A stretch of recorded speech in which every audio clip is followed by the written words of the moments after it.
दृष्टांत। आप सभी से आग्रह है कि परिवार के सदस्यों को दृष्टांत अवश्य सुनाएं। किसी संयुक्त परिवार में 2 स्त्री पुरुष, उनके 5 लड़के और 2 लड़कियां थीं। लड़कों का विवाह हो चुका था, उनमें से 4 के बाल बच्चे भी थे। लड़कियां दोनों कुंवारी थीं। सबसे छोटे लड़के का ब्याह कुछ ही दिन पहले हुआ था। उसकी स्त्री अभी मैके में ही थी।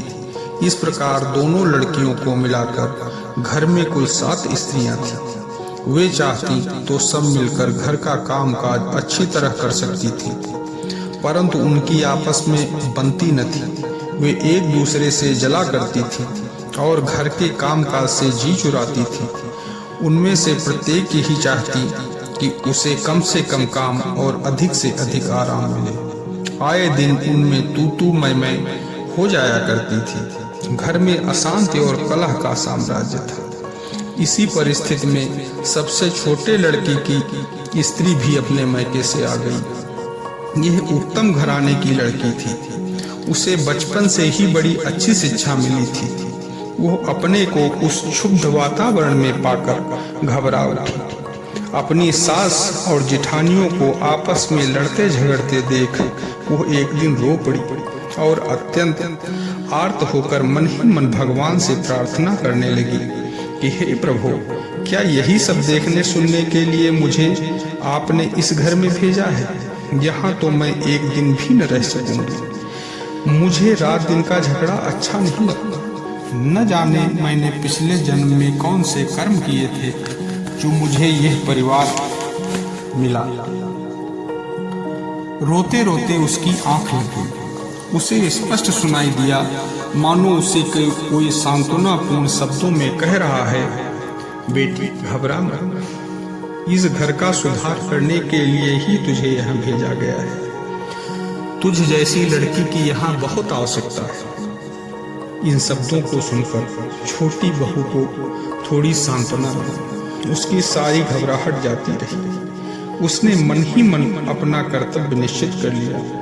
उसने कलह का कारण जानना चाहा कि आखिर कारण क्या है कि इस परिवार में रोज लड़ाई झगड़ा मारपीट होती रहती है। उसे मालूम हुआ कि उसकी सास और जेठानियों तथा ननदों ने आपस में घर का काम बांट लिया है। सास और ननदें ऊपर का काम करती और बहुएं पारी पारी से भोजन बनाती और कामों के लिए भी पारी बांध ली गई थी। परंतु यदि उनमें से कोई भी बीमार हो जाए तो दूसरी बहू उसके बदले का काम करने में बहुत आनाकानी करती। वो कहती कि वो बहानेबाजी कर रही है। अनेक प्रकार के आक्षेप करती। लड़ाई का कारण दूसरा यह होता कि जब कभी घर में बाहर से कोई खाने पीने की अच्छी चीज आती तो सब यही चाहती कि अच्छी से अच्छी चीज अधिक मात्रा में मिले। बस इसी पर झगड़ा शुरू हो जाता और आपस में गाली गलौज की नौबत तक आ जाती। कभी कभी मामूली बातों को लेकर बखेड़ा खड़ा कर लिया जाता। यदि कभी एक भाई का लड़का दूसरे भाई के लड़के से लड़ पड़ा तो इसी पर दोनों की माताएं एक दूसरे को खूब खरी खोटी सुनाती। इन सब बातों को देखकर छोटी बहू को बड़ा दुख हुआ। जिस दिन उसने भगवान का आदेश सुना, उसी दिन से वो झगड़ा मिटाने का उपाय सोचने लगी। उसने सोचा कि भगवान ने इसी बहाने उसे सेवा का बड़ा ही सुंदर अवसर प्रदान किया है। वो एक दिन चुपके से अपनी सबसे बड़ी जेठानी के पास गई। उस दिन उसकी सवेरे रसोई बनाने की बारी थी। उसने जेठानी से कहा, जेठानी जी, मैं आप सबसे छोटी हूँ, मेरे रहते हुए आप रसोई बनाएं, ये उचित नहीं मालूम होता। फिर आपको तो बाल बच्चों की भी देख रेख करनी पड़ती है।